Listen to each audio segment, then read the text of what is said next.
नमस्कार मंडळी, माझ्या या यूट्यूब चॅनलवर आपल्या सर्वांचे मनापासून स्वागत। आज आपण महाराष्ट्राच्या आध्यात्मिक परंपरेतील सर्वात मोठ्या आणि पवित्र सोहळ्याबद्दल जाणून घेणार आहोत। आषाढी एकादशी आणि पंढरपूर वारी।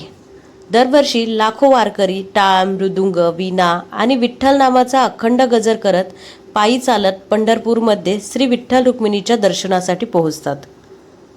ही वारी केवळ एक यात्रा नाही, तर श्रद्धा, भक्ती, समता आणि सेवाभावाचा जिवंत अनुभव आहे।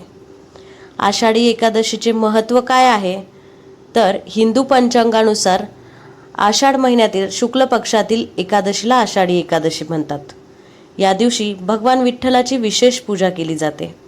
अनेक भक्त उपवास करतात, हरिपाठ, अभंग, भजन आणि नामस्मरण करून हा दिवस साजरा करतात।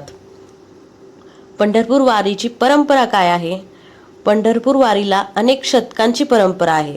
संतांच्या पालख्यासह लाखो वारकरी अनेक दिवस पायी प्रवास करतात।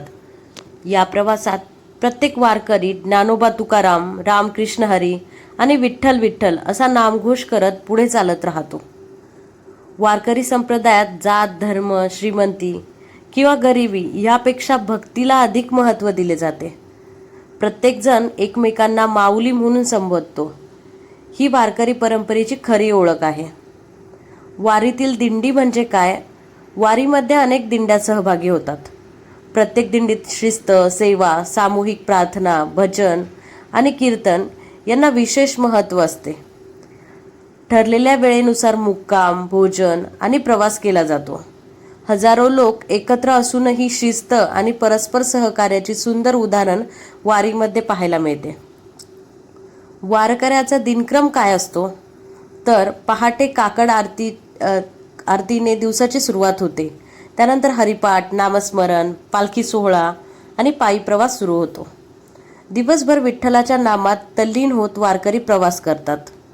संध्याकाळी भजन, कीर्तन आणि प्रवचनांनी वातावरण भक्तिमय होते।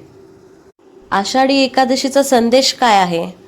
तर आषाढी एकादशी आपल्याला श्रद्धा, संयम, सेवा, समता आणि प्रेम याचा संदेश देते। विठ्ठलाची भक्ती म्हणजे केवळ मंदिरात जाणे नव्हे, तर प्रत्येकामध्ये देव पाहणे, गरजूंना मदत करणे आणि चांगले आचरण ठेवणे हा देखील त्याचा अर्थ आहे। मित्रांनो, तुम्ही कधी असा पंढरपूर वारीचा अनुभव घेतला आहे का?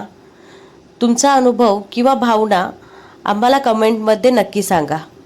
व्हिडिओ आवडला असेल तर लाईक करा, आपल्या मित्रपरिवारासोबत शेअर करा आणि अशाच भक्तिमय माहितीपूर्ण व्हिडिओंसाठी आमच्या चॅनलला सबस्क्राईब करायला विसरू नका।